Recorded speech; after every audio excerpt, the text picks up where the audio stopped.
नमस्कार। आप देख रहे हैं स्पेशल कवरेज न्यूज और मैं हूं आपके साथ शिव कुमार मिश्रा।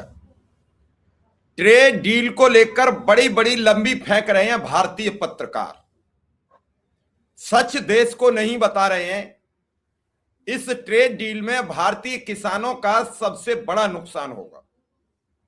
भारत पर कई बार संकट आया, गेहूं को लेकर आया, खाद को लेकर आया, लेकिन भारत के किसी भी प्रधानमंत्री ने खेती का बाजार अमेरिका के लिए किसी भी शर्त पर, किसी भी कीमत पर कभी नहीं खोला। और क्या अमेरिका विश्व के किसी भी देश के लिए कृषि का बाजार भारत ने, किसी सरकार ने नहीं खोला, क्योंकि भारत की जो अर्थव्यवस्था है उसे मजबूत करने में बड़ी अहम भूमिका निभाता है। वो है केवल एक ही संसाधन, कृषि। जब कोरोना में पूरा विश्व बर्बादी की चपेट में चला गया था, तब भारत की अर्थव्यवस्था इस खेती ने, इस किसानी ने, इस कृषि उपज ने बम्पर कर दी थी, बल्ले बल्ले कर दी थी। भारत की अर्थव्यवस्था कमजोर नहीं होने दी थी। शहरों से पलायन होकर गांव पहुंचे लोगों ने मक्का, धान, गेहूं करके देश को बचा लिया। अब मोदी ने सशर्त समझौता कर लिया है, सशर्त। इसे मीडिया छुपा रही है और मेन स्ट्रीम मीडिया ये जानती है कि हम जो परोस देंगे इस देश के नागरिक उसे सहर्ष स्वीकार कर लेंगे। जैसे डॉक्टर आपसे कह देता है कि नहीं 650 mg डोलो लेनी है, इसी से फीवर उतरेगा, फिर आपको डिस्प्रिन नहीं लेनी पड़ती है, फिर आपको कोई और पैरासीटामोल आपकी दिमाग पे नहीं चढ़ती क्योंकि डॉक्टर ने कह दिया। ऐसे ही ये मीडिया मेन स्ट्रीम की एक डॉक्टर की भूमिका निभाती है और ये उस डॉक्टर की तरह आ गए हैं कि फीस भी लेते हैं, गलत दवा भी देते हैं और मरीज को मार भी देते हैं। आप कब समझोगे ये सच्चाई? ट्रेड डील में दरअसल इस देश की कृषि व्यवस्था बर्बाद हो जाएगी। और ट्रेड डील का सच क्या है, फिर मैं हमारे साथ हैं भारतीय किसान यूनियन असली के अध्यक्ष चौधरी हरपाल सिंह जी, उनका स्वागत है, और कांग्रेस के नेता प्रबल प्रताप शाही जी, उनका भी स्वागत है। हम बताएंगे कि ट्रेड डील में क्या हुआ। छोटी सी बात बता दें कि ट्रेड डील में $500 बिलियन का सामान भारत सरकार अमेरिका से खरीदेगी, जो अब तक सिर्फ $45 बिलियन खरीदती थी। कितने गुना हो गया आप हिसाब लगा लीजिए, मेरी बात मत समझिए। भारत अब तक अमेरिका से 16%, 18% टैक्स वसूलता था। अब भारत कोई टैक्स नहीं वसूलेगा अमेरिका के प्रोडक्ट पर। भारत 4% तक टैक्स देता था, अब 18% देगा और खुशी से देगा। बड़ी ताली पीट के, क्योंकि नहीं देगा तो ये टीवी वाले दिलवा देंगे। मेरा पहला सवाल चौधरी साहब से है। चौधरी साहब, किसानों की तो बल्ले बल्ले हो गई इस ट्रेड डील में, टीवी बता रही है। कितने खुश हो आप और कितना फायदा हुआ है? मुस्कुरा रहे हो, लग रहा लंबा फायदा हो गया।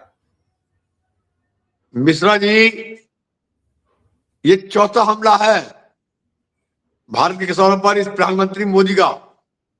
चौथा हमला। 3 बार पहले भी इन्होंने किसानों को डेथ वारंट पर साइन किए थे और चौथा साइन किया है डेथ वारंट पर किसानों के भारत के प्रधानमंत्री मोदी ने। और जब जब साइन किए हैं तब तक जो भाट मीडिया है, जो दिल्ली बैठा है, जिसको हम बोलते हैं कि गोदी मीडिया, जैसे पहले राजा महाराज होते थे ना, तो पहले राजा महाराजाओं के यहाँ कुछ भाट रहते थे, भाट, और वो राजाओं की प्रशंसा करते थे, राजा की जय हो, राजा की जय हो, और राजाओं को इनाम दिया करते थे। और आज वो जो मीडिया है वो मोदी मीडिया है, वो पूरे दिन मोदी की जय जयकार करते हैं, इनाम देते हैं, और पूरा भाट बना हुआ पूरा मोदी मीडिया, भारत का इलेक्ट्रॉनिक मीडिया पूरा। और है किसका? वो उनका है जिनको देश बेचा जा रहा है। वो अडानी का है, अंबानी का है, और तमाम कारपोरेट का है, अखबार उनके हैं। तो वो भाटों की तरह चला रहे हैं पूरी तरीके से। तो ये चौथा अटैक है। मैं आपको बहुत शॉर्ट में बता दूं, सबसे पहला अटैक कब किया इन्होंने? इस देश में परंपरा थी कि एमएसपी के अलावा हिंदुस्तान के किसानों को 1952 से एक बोनस मिलता था, और छत्तीसगढ़ के किसानों को धान पर 300 रुपये क्विंटल तक बोनस मिलता था। और वो कटोरा, धान का कटोरा बोला छत्तीसगढ़ को, और पंजाब हरियाणा के किसानों को गेहूं पर मिलता था, हमें मिलता था। सबसे पहला चोट की प्रधानमंत्री ने कैबिनेट की मीटिंग बुलाकर, और कैबिनेट की मीटिंग में आज के बाद कोई बोनस किसानों को नहीं मिलेगा, ये पहली चोट की। और कोई नहीं बोला, क्योंकि नसों में घुसा दिया इंजेक्शन धर्म का। गोदी मीडिया को बता दिया तुम धर्म चला जाओ हिंदू मुस्लिम, और मैं चोट किया जाऊंगा किसानों पे। कोई नहीं बोला, हिम्मत बढ़ गई प्रधानमंत्री की। दूसरा अटैक किया, बहुत बड़ा अटैक जो आज तक इतिहास में नहीं हुआ। सन 1994 का भूमि अधिग्रहण कानून, जिसके तहत हिंदुस्तान के किसानों की लाखों हेक्टेयर जमीन, लाखों हेक्टेयर नहीं करोड़ हेक्टेयर जमीन किसानों की छीन ली गई उद्योगपति द्वारा। कोई कानून ही ऐसा अंग्रेजों का कि कलेक्टर मालिक होगा और डीएम को पावर होगी, वो जिसकी जितनी जमीन चाहे छीन ले, भाव को तय करता था। और जितनी सरकार भारत के अंदर आई 2013 तक, चाहे वो किसी की सरकार आई, किसी पार्टी की, सबके मुख्यमंत्रियों ने उस कानून के तहत प्रॉपर्टी लीग काम किया। और जब भट्टा पार्सल कांड हुआ, उस कांड में जब एक बड़ा कांड हुआ, पूरा मीडिया का ट्रायल हो गया पूरे देश के अंदर, सरकार मायावती की थी और सेंटर मनमोहन सिंह थे। उसमें जब राहुल गांधी सुबह 5 बजे जनवरी के महीने में, और 5 बजे पहुंच गए स्पॉट पर कंबल ओढ़ के मोटरसाइकिल पे, और जाकर पूछा कि भाई ये क्यों हुआ। मीडिया ने राहुल से सवाल किया कि आपकी सरकार जहां जिम्मेदार है, लंबे टाइम आपकी सरकार रही है, आप बदल मानना है कानून को। तो राहुल ने कहा कि ठीक है, अगर ये कानून बदल जाएगा तो कोई दिक्कत नहीं आएगी, नहीं दिक्कत आएगी। और राहुल गांधी ने दिल्ली में अगर अपनी सरकार के साथ प्रस्ताव रख दिया कि आपने कानून बदलिए आप। काफी लोगों ने राहुल को कहा कि नहीं, ये अगर बदल दिया तो उद्योगपति खिलाफ हो जाएगा कोई भारत का, और एक बहुत बड़ी हम संकट पड़ जाएंगे। लेकिन क्योंकि वो एक ऑनेस्ट लीडर था, उन्होंने कहा कि नहीं, जिस जमीन की लूटी जा रही हो, किसान मारे जा रहे हो, किसानों को गोली चलाई जा रही हो, कानून से हमारा कोई मतलब नहीं, इस चीज से आप बदलने होगा। और जयराम रमेश को जिम्मेदारी दी गई कि आप लाओ नया कानून का प्रारूप और सबके पास जाओ। जयराम रमेश सबके पास गए, चाहे वो कोई पार्टी थी, भारत की समाजवादी थी, भाजपा थी, कम्युनिस्ट थी, सबके पास गए हो। और सब पार्टियों ने मिलकर पहली बार ऑल पार्टियों ने हिंदुस्तान में कानून बदला था 94 का, और नया कानून लाए पार्लियामेंट के अंदर, एक नया प्रारूप लेकर आए हो। और नए कानून को तहरीर प्रावधान किया गया था कि इसके आज के बाद, नया कानून आने के बाद, अब कोई भी जमीन किसान की एक विषय भी भारत के अंदर बिना उसकी सहमति के नहीं ली जाएगी, नंबर 1। नंबर 2, जो जमीन ली जाएगी सरकार द्वारा, चाहे वो एयरपोर्ट के लिए हो, रेलवे लाइन के लिए हो, बस स्टैंड के लिए हो, किसी चीज के लिए हो, उसमें गांव की जमीन होगी तो वो बाजार भाव का 2 गुना, सॉरी 4 गुना प्राइस दिया जाएगा, और शहर की जमीन का 2 गुना दिया जाएगा। और तीसरा क्वार्ट डाला उन्होंने कि जिस चीज की जमीन ली जाएगी उसका लैंड यूज चेंज होगा। जैसे उद्योगपति जमीन लेते हैं उद्योग के नाम पर और प्रोटेक्ट ली करते हैं, बिल्डिंग बनाते हैं वहां, ये भी साफ कर दिया, जिस कॉज को बिल्डिंग जमीन ली जाएगी उसका लैंड यूज चेंज किया जाएगा। और नंबर चौथा जो पॉइंट आया उसमें बहुत बड़ा, कि अगर 5 साल तक उद्योगपति जमीन लेने के बाद अपना प्रोजेक्ट पूरा नहीं कर पाएगा तो जमीन किसान को वापस करनी होगी। और इसको लेकर हड़कंप बच गया पूरी दुनिया के उद्योगपतियों में। और फिर उसके बाद फिर शुरुआत होती है, बीजेपी ने तब सभा के बीच जब सेंटर में थे राजनाथ सिंह, गडकरी जी, अरुण जेटली, सुषमा स्वराज, उन्होंने भी उसको कॉपरेट किया राहुल गांधी की उस बिल को। और पूरे देश ने मिलकर, पूरी सरकार ने, पूरे विपक्ष ने मिलकर और सत्ता पार्टी ने मिलकर पास किया नया कानून, पूरे देश ने पास किया पहली बार। और लाखों करोड़ जो लुटती जमीन रोका। और उसके बाद हड़कंप मच गया। फिर गुजरात में मीटिंग होती है अहमदाबाद में, मीटिंग का अध्यक्षता करते हैं मुख्यमंत्री नरेंद्र मोदी, जो चीफ मिनिस्टर थे। उद्योगपतियों को प्रस्ताव रख दिया जाकर कि देखिए हम तो लुट गए, अब राहुल गांधी ने हमारा कानून बदल दिया और आपकी सरकार भी शामिल थी, आप लीडर शामिल थे, और वहां एक एग्रीमेंट होता है, Modi versus Adani versus Ambani versus उद्योगपति। और कहा मोदी ने कि मैं अभी वो नया कानून लागू नहीं हुआ है, बन गया है, लागू नहीं हुआ, लागू नहीं सरकार कराएगी आने के बाद, उससे पहले मुझे लिया दिल्ली आप। एग्रीमेंट था वहां इनका। और उसके बाद फिर शुरुआत हो गई, पूरे कारपोरेट रख दिया भाजपा के सामने प्रस्ताव कि हम आपको फंडिंग नहीं करेंगे, हम आपको कॉपरेट नहीं करेंगे, आपको ये काम करना होगा। राजनाथ सिंह प्रेसिडेंट थे और नंबर राजनाथ सिंह का था प्राइम मिनिस्टर कैंडिडेट का। और प्रस्ताव रख दिया कि मोदी जी को आप घोषित करो प्राइम मिनिस्टर कैंडिडेट। अब राजनाथ सिंह की मजबूरी हुई, मोदी को प्राइम मिनिस्टर घोषित करना पड़ा कैंडिडेट के लिए। और फिर मोदी मीडिया, अडानी अंबानी के पूरे चैनल, पूरा अखबार, एक ऐसा माहौल बना दिया भारत के अंदर, मोदी भगवान है, मोदी भारत है, गुजरात मॉडल है, और मोदी सब कुछ करेगा, लोग 2 करोड़ रोजगार भी देगा, और तमाम स्मार्ट सिटी बनाएगा, और बुलेट ट्रेन लाएगा, सब कुछ माहौल बना दिया गुजरात के अंदर। और मोदी बन गए प्रधानमंत्री।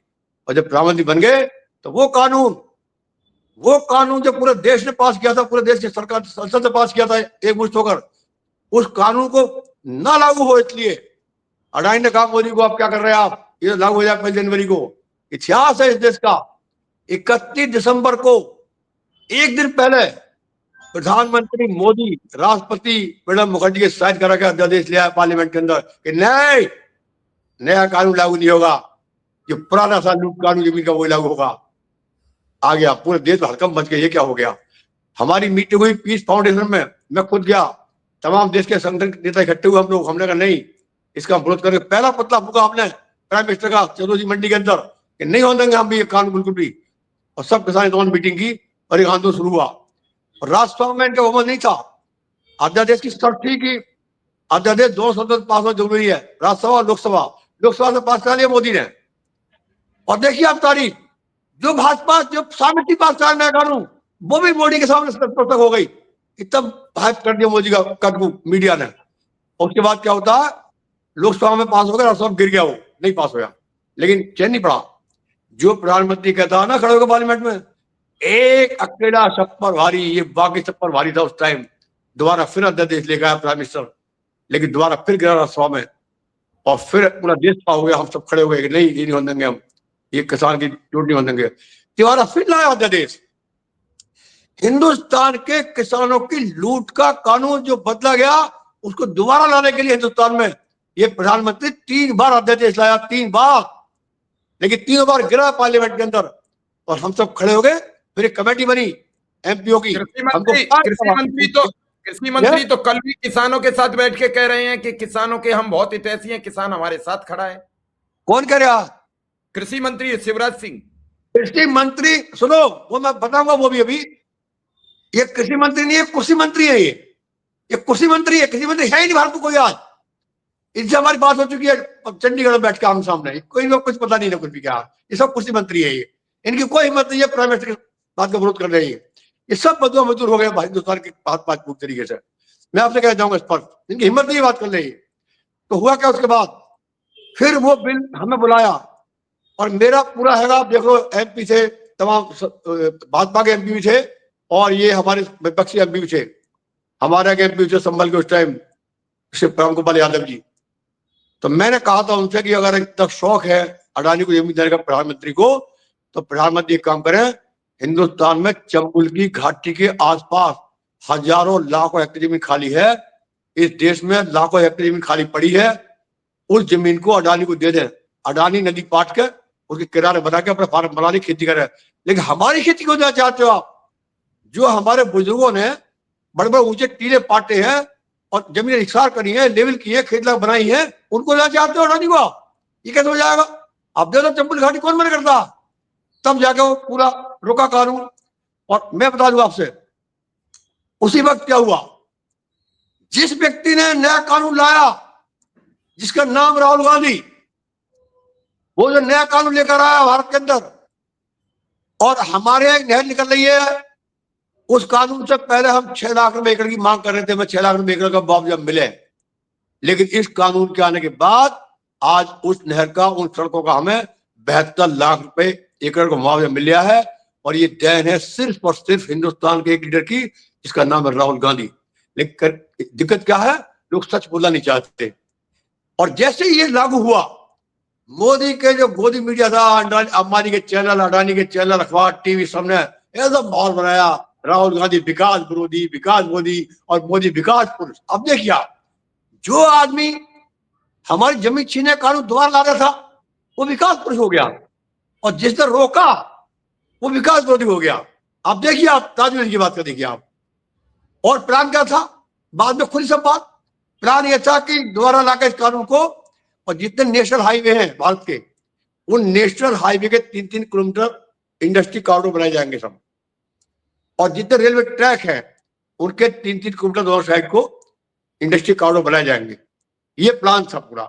40% जमीन एक झटके में देने की तैयारी थी, लेकिन हिंदुस्तान के किसानों ने और राज्यसभा में बहुमत नहीं था इसलिए, और राहुल गांधी के प्रयासों से वो नया कानून लागू हुआ। और आज वो पैसा जो उद्योग खाते में जाता था, वो आज किसानों खाते में जा रहा है।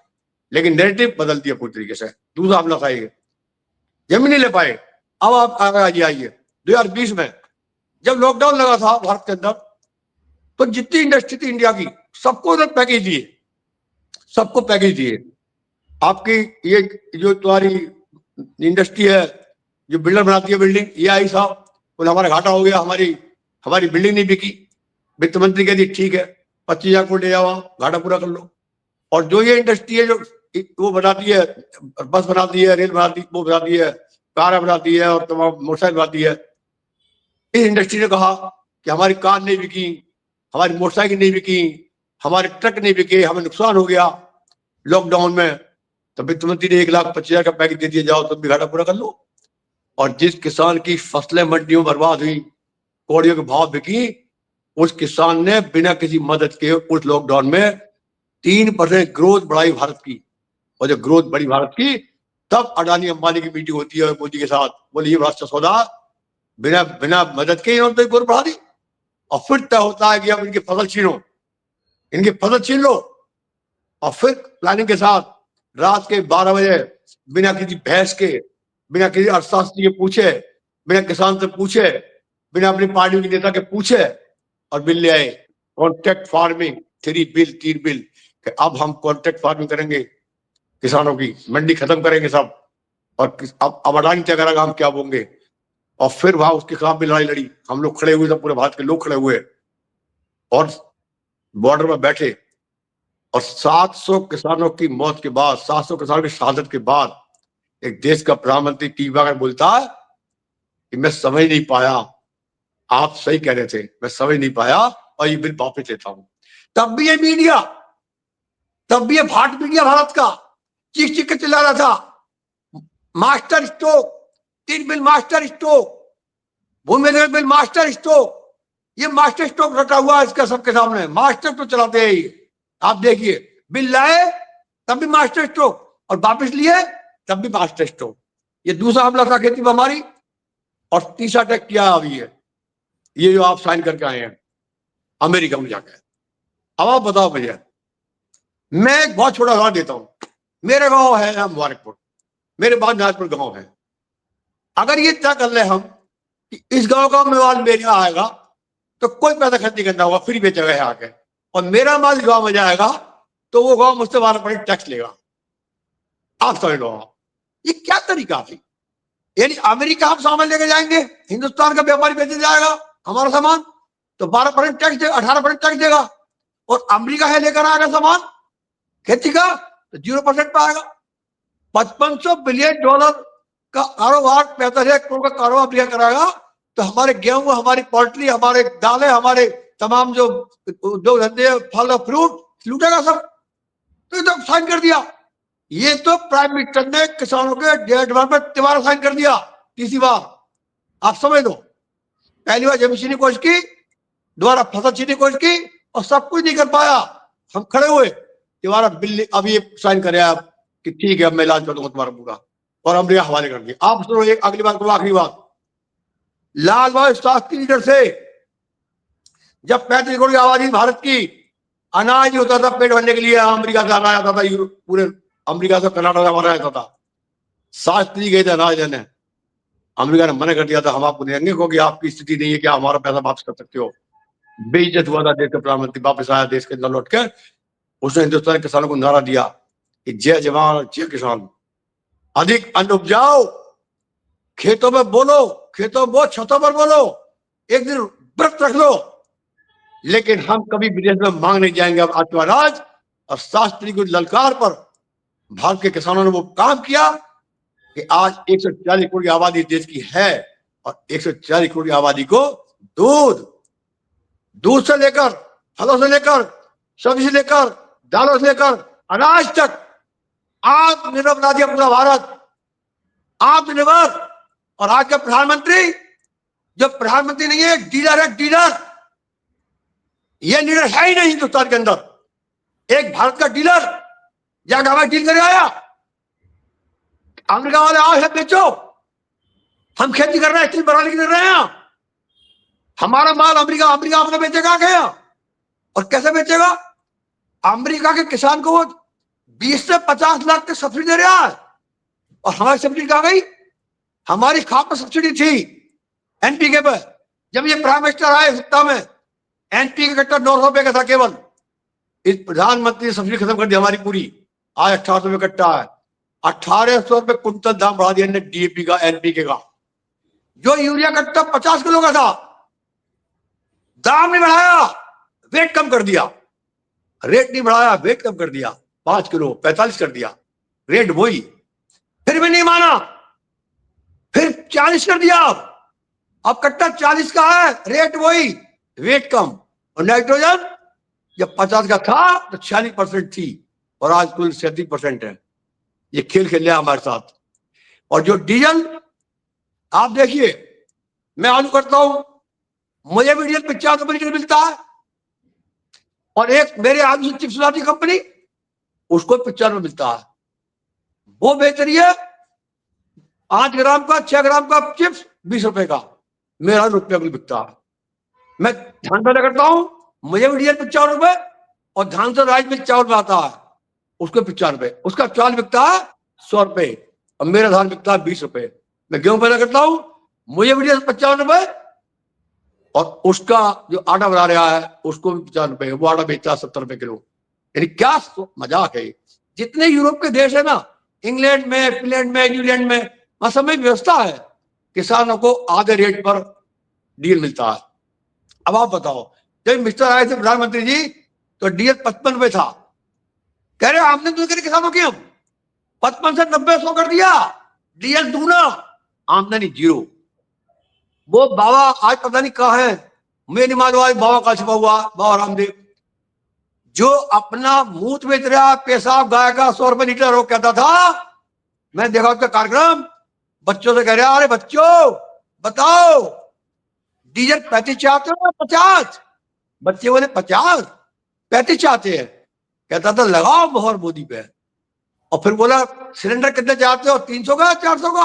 बच्चे बोले 300 का, लगाओ मोहर मोदी पे। 50 रुपए डीजल पे मोहर लगवा रहे 35 की वो। और क्या रोज क्या करे आके, रोज क्या करे, 50 लाख करोड़ विदेशों में है, 50 लाख करोड़ वापिस आएगा, लगाओ मोहर मोदी जी को, खातों में जाएगा 15 लाख रुपए हर किसान के, हर गरीब आदमी के। अब वो बाबा पता, अब वो बाबा मजे में जमीन ले रहा, रुपये एकड़ पे अलॉट कर रहा सरकार की, ले रहा, और अपना गौमूत्र के नाम पर पैसा बेच रहा 100 मीटर, और राष्ट्रवाद की बात कर रहा हमसे। अरे हम कहना चाहते हैं, सुन लो देश के ठेकेदारों, राष्ट्रवादी हम हैं, राष्ट्रवादी देश का मजदूर है, राष्ट्रवादी देश का किसान है, राष्ट्रवादी देश का कारीगर है, राष्ट्रवादी देश का व्यापारी है, राष्ट्रवादी कर्मचारी है। इस देश का हर वो व्यक्ति राष्ट्रवादी है, जिस देश के निर्माण में काम कर रहा है। एक कपड़ा पूरा बीनने वाला बच्चा भी राष्ट्रवादी है, वो कमाल देश के लिए। अगर कोई नहीं है, तुम नहीं हो, क्योंकि तुम खा रहे हो हमारा, तुम लूट के खा रहे हो। क्या मजाक हो गया, 22 लोगों का 16 लाख करोड़ रुपए माफ करोगे, और किसानों के लिए क्या घर में पैसा नहीं है? सुभाष चंद्र ऐसा आदमी जो चैनल चलाता है, उसका 7,000 को माफ करोगे आप, और रामदेव का माफ करोगे आप, अंबानी का माफ करोगे? अरे मजाक हो जाएगा देश के साथ ये। अब हम सब जान गए, और हम आपसे कह जाएंगे, आज जिस तरीके से हमने इसका नया कानून लागू करवाया, बिल वापस कराए, और आप लिख लो, हम आज फिर करें प्रधानमंत्री जी को, आप गलत डील करके आए। देखिए ताजुब, देखिए आप, अमेरिका का राष्ट्रपति कह रहा है कि हमने ये डील की है कि हमारा माल जाएगा बिना शुल्क 0% पर, और भारत का आएगा 18% टैक्स पर। बाकी कृषि मंत्री कह रही है, बाकी व्यवसाय की सेक्रेटरी कह रही है, और हिंदुस्तान का कृषि मंत्री मुंह में बैठा अपना, बता ही नहीं रहा क्या डील करी है। अरे भैया एक कायदा होता है, अगर मेरे आप मुझे डील होती है तो दोनों देश के राजनीतिक बैठते हैं और बताते हैं कि हमने ये डील की है, हम इतना लेंगे, इतना देंगे, हिसाब से लेंगे, हिसाब देंगे। वो तो कह रहा है, वो तो कह रहा है खुला कि मेरी डील है कि भारत को निःशुल्क हमारा माल लेना होगा, और हमें 18% देना होगा। और वहां कृषि मंत्री कह रहा है, और यह कौन कह रहा है? पीयूष गोयल जी, पीयूष गोयल, जिनके कभी खानदान में किसी ने गेहूं पैदा करा, खेती करी आज तक, मुझे ये नहीं मालूम मंत्री जी को कि जौ की बाल, अगर मैं जौ और गेहूं की बाल हाथ में पकड़ा दूं, और अगर पीयूष गोयल जी मंत्री ये साबित कर दे कौन सा जौ और कौन सा गेहूं है, तो मैं गुलाब कर हो जाऊं। तो ये नहीं मालूम, चलिए ये नहीं मालूम, वो हाथ पता कर रहा है अफ्रीका जाके।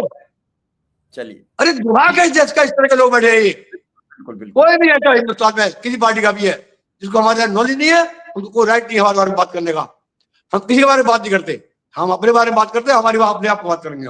मैं आपको फिर कहना चाहूंगा कि जिस तरह बिल वापिस हुए और भूमि कानून लगा नया बना, उसी तरीके से इस सरकार को ये डील वापस करनी होगी। आप लिख लो, पूरा भारत लड़ेगा।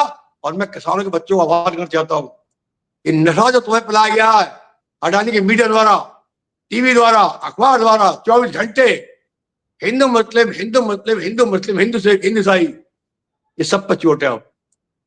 ये पूरे भारत पर चोट है, चाहे हिंदू हो, चाहे मुस्लिम हो, सिख हो, चाहे ईसाई हो, चाहे जाट हो, चाहे त्यागी हो, चाहे गुजर हो, पटेल हो, कोई जाति हो, कोई धर्म हो, सब पर चोट है। सबको सौदा कर आया प्रधानमंत्री, बड़ी चालाकी के साथ कर आया, बहुत चालाकी के साथ। अब बता भी रहे चुपचाप सारी करके आ गए। तो मिश्रा जी, लड़ाई बहुत बड़ी है, लंबी, हम लड़ेंगे, हमने तय कर लिया। हम 18 तारीख को शुरुआत कर रहे हैं और अब मीटिंग गाँव शुरू कर दी हमने अपनी। 18 को हमारी पहली रैली होगी बरात के अंदर, बात निकालेंगे पूरा हम जबरदस्त तरीके से, और हम इसका विरोध करेंगे। और हमारी बात हो रही है और हम आपसे वादा कर रहे हैं, चाहे हमारे जीवन की आखिरी लड़ाई हो ये, लेकिन लड़ेंगे हम इसे, कोई डर नहीं हमें इस बात को। जब लड़ेंगे इसको, हमें अपनी फसलें बचानी है और नस्लें बचानी है। इस प्रधानमंत्री को कोई राइट नहीं है हमारे पकड़ पर फैसला करने का, हमारी नसीब पर साइन करने का। हम बता रहे हैं इस बात को लेकर, क्योंकि इसके कभी खेती नहीं किया आज तक, इन्हें कोई मतलब खेती नहीं, बता रहे हैं आपसे आप। ये बड़ा मुद्दा है, इसको लेकर हम तैयारी कर रहे हैं, लड़ेंगे। और जिस तरीके से उनके साथ ग्रीम रखा, ये भारी पड़ेगा। और ये भाट मीडिया है, उसकी फिक्र मत करो आप, वो तो मास्टर टू बताता है इसका रेबट, वो तो कोई मतलब बात से नहीं है, क्या क्या नहीं है। ये जरा प्रबल जी को एक बात बोले। जी जी प्रबल जी, चौधरी साहब के तेवर बहुत तीखे हैं। इस ट्रेड डील में क्या फायदा क्या नुकसान, बहुत कुछ बताया, लेकिन मास्टर स्ट्रोक है, इसे आप कैसे नकार देंगे? मास्टर स्ट्रोक है, अमेरिका से रिश्ते खराब हो रहे थे, रिश्ते तो बन गए कम से कम। देखिए मिश्रा जी, एक फाइल है जिसका नाम है एप्स्टीन फाइल, और एक आदमी का नाम है, करेक्टर है दूसरा, उसका नाम है अडानी। एप्स्टीन फाइल में नरेंद्र मोदी का नाम आया, थोड़ा सा जिक्र हुआ, पता नहीं वीडियोज हैं, तमाम वीडियोज बिल गेट्स के और बिल क्लिंटन के, तमाम छोटी छोटी बच्चियों के साथ, लड़कियों के साथ, ट्रम्प के खुद हैं। हो सकता है उन वीडियोज को बचाने के लिए दबाव में तुरंत ट्रेड डील कर लिया हो। दूसरा, अडानी के ऊपर केस है, वहाँ की सिक्योरिटी जो SBI सेबी अपने यहाँ है, वैसे ही वहाँ की जो सिक्योरिटी एक्सचेंज बोर्ड है वहाँ पर, जो वहाँ के भी कोर्ट में एक केस चल रहा है अडानी के ऊपर। और अडानी डरे हुए हैं, जैसे वेनेजुएला के राष्ट्रपति मुड्रो को उठा ले गए थे अमेरिका की सेना, कहीं किसी देश या यूरोप और किसी देश में जाएं और वहां पर कोर्ट में केस हो अमेरिका के, तो हो सकता है FBI या CIA वाले उठाने ले जाए अडानी को। अडानी ने ट्रम्प के वकील रॉबर्ट को हायर कर लिया है, मतलब उसको रख लिया है कि मेरी जान छुड़ाओ। और आपको मालूम है कि अमेरिका में लॉबिंग होती है, पैसे लगते हैं, और पैसे लगने के बाद, मिलने के बाद हो सकता है अडानी भी छूट, अडानी का भी दबाव। तो अडानी और एप्स्टीन फाइल के दबाव में नरेंद्र मोदी ने हिंदुस्तान के किसान, मजदूर, गरीब, गुरबा, व्यापारी, सबकी किस्मत जो है दांव पे लगा दी है, सबको बेच दिया ट्रम्प के हाथ में, अमेरिका के हाथ में। आज जो अमेरिका जो सबसे बड़ा उत्पादक है गेहूं का, मक्का का, कपास का, अंडे का, बकरे का, मुर्गे का, बाकी अन्य प्रोडक्ट का, दूध का, वह सारा तो हमारे मार्केट में डंप हो जाएगा। हिंदुस्तान के अंदर 0% टैरिफ पर भारत के अंदर आएगा, और भारत जो अपना गेहूं दे रहा है या धान देगा या अंडा देगा, भेजेगा अमेरिका, उस पर 18% टैक्स लगेगा। तो हिंदुस्तान का तो किसान वैसे ही मर जाएगा, जब हिंदुस्तान के अंदर 0% पे अमेरिका के सब्सिडाइज रेट पर जो वहाँ पर जो एग्रीकल्चरिस्ट हैं यानी फार्मर्स हैं, जो किसान हैं, वो वहाँ से अपना सामान बेचते हैं, वो तो यहाँ पे पूरा मार्केट भर देगा। हमारे हिंदुस्तान के किसान तो एक दो सीजन के बाद तो वो तो आउट हो जाएंगे मार्केट से, उत्पादन ही खत्म हो जाएगा। और हिंदुस्तान का जब किसान खत्म हो जाएगा, उत्पादन समाप्त हो जाएगा, तो भारत वही PL40 की गेहूं पर निर्भर हो जाएगा जो 1960 के जमाने में एक समय मजबूर था भारत टीयर 40 गेहूं प्राप्त करने के लिए, जो वहां पर सबसे निम्न क्वालिटी का गेहूं था, जो वहां के सुअर को खिलाया जाता था, वह गेहूं हिंदुस्तान की जनता को खाने पर मजबूर कर देंगे नरेंद्र मोदी। ये स्थिति होने वाली है। नरेंद्र मोदी ने देश के व्यापारियों को खत्म कर दिया, छोटा मार्केट खत्म हो जाएगा, एमएसएमई जो छोटी एमएसएमई जो हमारे यहाँ प्रोडक्शन करती वो खत्म हो जाएंगी, पूरा मार्केट अमेरिका के प्रोडक्ट से भर जाएगा। इधर चाइना के प्रोडक्ट से भरा हुआ है, उधर जो है अमेरिका के प्रोडक्ट से भर जाएगा। जिसको नरेंद्र मोदी सबसे कमजोर प्रधानमंत्री बताते थे, जिसको सबसे ज्यादा क्रिटिसाइज करते थे, अपमानित करते थे, वह मनमोहन सिंह जी ने कभी एग्रीकल्चर के मार्केट को नहीं खोला। और इसके पीछे और हमारे WTO की मीटिंग्स में, वर्ल्ड फोरम की मीटिंग, वर्ल्ड इकोनॉमिक फोरम की मीटिंग्स में कभी हमारे जो भी वाणिज्य मंत्री हो, चाहे वो कमलनाथ जी हो, चाहे कोई हो, कोई दबा नहीं। और मैं आपको इसके पीछे क्रोनोलॉजी समझाता हूँ। नरेंद्र मोदी जब अग्रसर हुए थे मुख्यमंत्री से प्रधानमंत्री की ओर के, तो एक कुकर्म हुआ था देश के साथ, जिसका नाम था अन्ना आंदोलन। उस आंदोलन को करवाने में अमेरिका की तमाम वो कंपनी जो एग्रीकल्चर यानी कृषि उद्योग में लगी हुई हैं, फाइनेंस में जो लगी हुई हैं, इंश्योरेंस में लगी हुई हैं, डिफेंस में लगी हुई हैं, डेयरी प्रोडक्ट्स में लगी हुई हैं, और इसके साथ साथ आपके कंज्यूमर ड्यूरेबल्स में लगी हुई हैं, उन सब ने पंप किया था हजारों करोड़ रुपया, नरेंद्र मोदी की इमेज बनाई अन्ना आंदोलन को पूरे। और आपको मालूम है उस समय ये न्यूज 18 और तमाम फलाना ढिमाका, ये जितने चैनल आज तक और तक सब थे, सब अपना कैमरा लगा के 24 घंटे अन्ना अन्ना अन्ना अन्ना अन्ना का गाना गा रहे थे। ये सारा पूरा जो चीज था वो पूरा वहां तो पूरा उसके पैसे से हुआ। मनमोहन सिंह जी की सरकार को बदनाम किया गया, क्योंकि उनको हिंदुस्तान के मार्केट पे कब्जा करना था। ये पूरी सोची समझी रणनीति के तहत अन्ना आंदोलन कराया गया, जिसमें अरविंद केजरीवाल भी उस कुकर्म में शामिल। इस भारत के साथ जो कुकर्म हुआ, वो कुकर्म में शामिल अगर कोई है तो उसका नाम दो है, अन्ना और अरविंद केजरीवाल, और पीछे से थे एनके मिश्रा, पीके मिश्रा, अजीत डोभाल और नरेंद्र मोदी और मोहन भागवत। इन सब ने मिलकर देश पर कब्जा कर लिया और उसके बाद अमेरिका की कंपनियों को खोल दिया। पहला भूमि अधिग्रहण कानून को संशोधन लाना, जिसको अभी चौधरी हरपाल सिंह जी बता रहे थे। उसके बाद जब किसानों ने उसको रोक दिया तो 3 काले कानून लाए। 3 काले कानून जब किसानों ने रोक दिया तो इन्होंने I2U2 किया हुआ, इंडिया, इजराइल, USA और UAE, ये जिसमें जमीन हिंदुस्तान की होगी, UAE का पैसा लगेगा, इजराइल की टेक्नोलॉजी लगेगी, और USA में जो सामान जाएगा यानी अमेरिका में जो सामान जाएगा वो भारत में उत्पादित होगा। अब ये समझ लीजिए इस ट्रेड डील के बाद सबसे ज्यादा भूमि अधिग्रहण किसानों का होने जा रहा है, जमीन छीनने जा रही है औने पौने। और भूमि अधिग्रहण कानून को डायलूट कर दिया है, उसको स्टेट्स को दे दिया और स्टेट्स ने अपने हिसाब से कानून बनाना शुरू कर दिया। अभी मध्य प्रदेश के अंदर एक कानून पास किया गया जिसमें सरकारी जमीन ले ली जाएगी, जमीन किसानों से ले ली जाएगी और को कहा जाएगा कि 50 साल बाद हम इसको उत्पादन करके विकसित करके आपको देंगे। 50 साल में क्या होगा, मुआवजा नहीं दिया जाएगा। ये चीज सुन लीजिए, ये नई रणनीति जी, एक नई रणनीति आने वाली। और इस देश के अंदर देखिए हमारा पूरा इंडस्ट्री, पूरा देश अब उपनिवेश बन गया है, गुलाम बन गया है अमेरिका का। अब ट्रंप तैयार कर रहे हैं, ट्रंप तय कर रहे हैं हमारे देश में, हमारे देश को इंस्ट्रक्ट कर रहे हैं कि तुम ईरान और रसिया से तेल नहीं खरीदोगे, वेनेजुला से तेल। वेनेजुला से हम खरीद रहे थे, लेकिन अब वेनेजुला से तेल क्यों खरीदोगे? क्योंकि वेनेजुला में अब अमेरिकन ऑयल कंपनी का इन्वेस्टमेंट हो गया है। अभी तक वेनेजुला से हम तेल खरीदते थे, जो भी खरीदते थे वो थोड़ी मात्रा में खरीदते थे। अब सबसे ज्यादा मात्रा में तेल हम वेनेजुला से कर देंगे, हम ईरान और रशिया से। हमारी विदेश नीति अब तय कौन कर रहा है? वो ट्रंप तय कर रहे हैं। हमारी घरेलू नीति कौन तय करेंगे? वो ट्रंप तय करेंगे।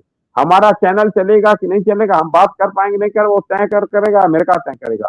नरेंद्र मोदी गुलाम था, गुलाम है और गुलाम रहेगा, लेकिन हिंदुस्तान आजाद था, आजाद है, आजाद रहेगा।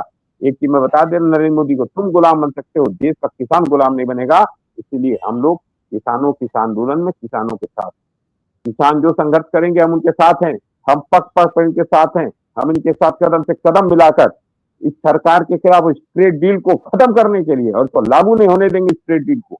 ये ट्रेड डील किसानों के खिलाफ है, ये ट्रेड डील किसान विरोधी, यूएस ट्रेड डील जो है ये किसान विरोधी है, ये मजदूर विरोधी है, छोटे व्यवसायियों का विरोधी है और गरीबों का विरोधी है।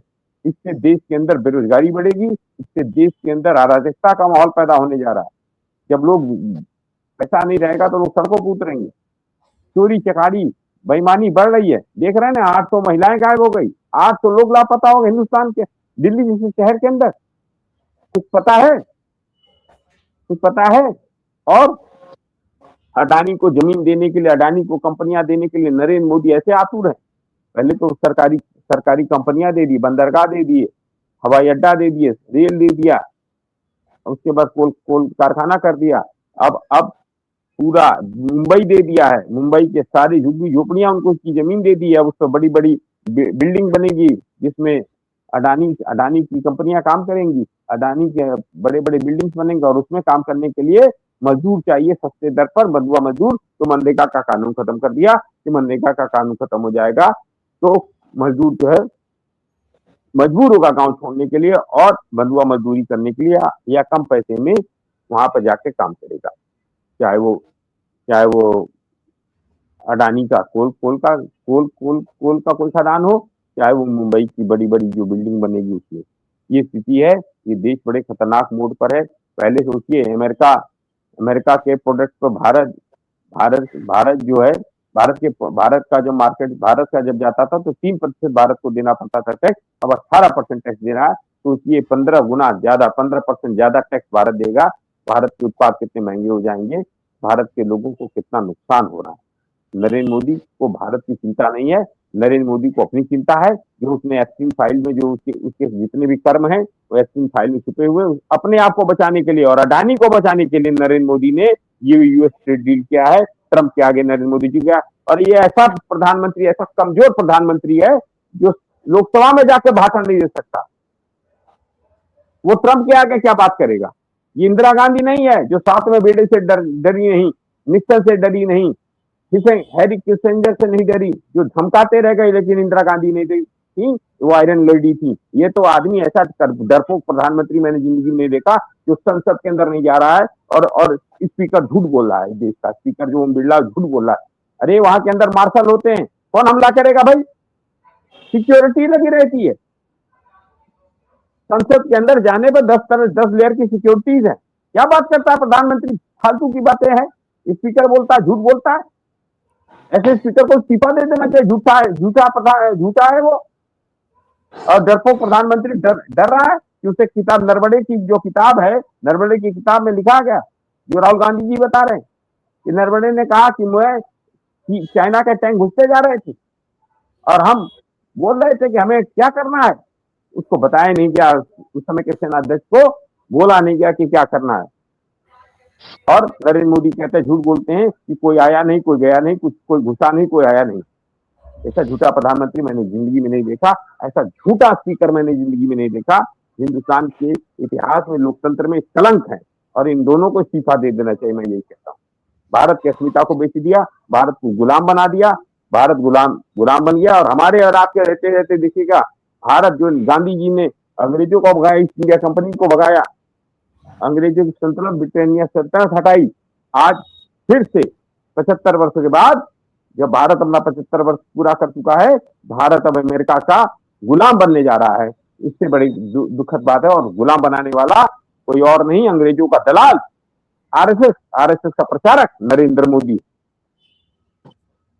चलिए प्रबल जी, आपने भी कहा, हरपाल जी ने भी कहा, और इस देश के किसान को सोचना पड़ेगा, इस देश के नौजवान को सोचना पड़ेगा। ना सोचेंगे तो देर बहुत हो चुकी है। इन 12 वर्षों में अब सरकार को डिलीवरी करने का वक्त आया है। अब मुद्दे बताने की बात नहीं आई है कि पंडित जवाहरलाल नेहरू ने क्या किया। पंडित जवाहरलाल नेहरू आज से लगभग 60 वर्ष पहले इस दुनिया से विदा ले गए। आज भी अगर राजनीति उन्हीं के नाम पर होगी तो फिर मौजूदा बच्चे क्या करेंगे? आज भी अगर इंदिरा गांधी की कमियां गिनाकर सरकार आड़ लेगी तो अपनी अच्छाइयां कब बताओगे? सरकार सदन में अपने किए गए सत्कर्मों का बखान क्यों नहीं करती कि हमने 12 वर्ष में ये काम किए, इन पर जवाब दे विपक्ष। सरकार कभी लोकसभा अध्यक्ष की वोट लेती है, कभी किसान कानून का वोट लेती है, कभी किसी और के पीछे छिप जाती है। तो आखिर सरकार सच क्यों नहीं जानता है? और रही मीडिया की बात, तो मीडिया पहले भी करता था, उसका नतीजा मिला 2024 के लोकसभा चुनाव में। हालांकि इसी मीडिया ने यह साबित नहीं होने दिया कि मोदी की आभा मंडल बहुत बड़ा है। अगर 73 सीटें दिखाने वाला मीडिया उत्तर प्रदेश में 37 सीटों पर भाजपा सिमट सकती है, ऐसा और कई राज्यों में भी अगर संदेश चला जाता तो कितना अंतर है, 40 सीटों का सिर्फ अंतर था। अगर 40 सीटें और इंडिया गठबंधन को मिल जाती तो आज सत्ता दूसरे दल की होती। रही बात यह कि बिना प्रचार के जब इतनी सीटें मिल सकती हैं तो फिर क्या होगा, लोगों में नाराजगी बढ़ रही है। अब जो ये नए प्रकरण आते हैं रोज, SIR के जरिए वोट काटना, फलाना करना, लोगों को जागरूक होना पड़ेगा। हमारा देश तो वोट बनाने के लिए रैलियां निकालता था, हमारा देश तो वोट जोड़ने के लिए प्रचार करता था, अरबों रुपया खर्च करता था वोट डालने के लिए। अब वोट काटने के लिए करोड़ों रुपया खर्च किए जा रहे हैं, अरबों रुपया खर्च किए जा रहे हैं। तो सोचना होगा देश को कि हमारे पास अधिकार बचेगा भी कि नहीं, कि हम जो सत्ता परिवर्तन का खेल भी कर सकें। क्योंकि आपको विचार करना पड़ेगा, आप किसान हैं तो कुछ फसल नहीं कर सकते, जमीन है वो कब छिन जाएगी आपको पता नहीं लगेगा। सुबह आप जाओगे तहसील तो पता लगेगा आपके नाम तो खेती नहीं है। आपका बच्चा कब जेल चला जाएगा किस मुद्दे में आपको पता नहीं है। आपका बच्चे को रोजगार मिलेगा कि नहीं मिलेगा ये आपको पता नहीं है। आपका बच्चा एजुकेटेड होगा कि नहीं होगा, क्योंकि मंत्रियों के बच्चे तो विदेश जाएंगे पढ़ने। देश की आर्थिक शिक्षा व्यवस्था सब डगमगा गई है। और तुम्हारा बच्चा जय श्री राम का नारा लगा के हनुमान चालीसा पढ़ेगा, सुंदरकांड का पाठ करेगा सड़कों सड़कों पर, फिर वहां भीड़ में दंगा हो जाएगा और वो जेल चला जाएगा। तो विचार कीजिए कि हमें एक सही भारत चाहिए या एक फिर ऐसा भारत चाहिए जो हमने सोचा नहीं था। क्या हम एक बार फिर उस गुलामी की ओर बढ़ चले हैं? मैं ये कह रहा हूं, समय रहते अगर सब जागोगे तो इसका सबको फायदा मिलेगा। फिलहाल हरपाल जी का और प्रबल जी का बहुत बहुत आभार, बहुत बहुत धन्यवाद। फिलहाल इस खबर को यहीं विराम देंगे। धन्यवाद, आभार, नमस्कार।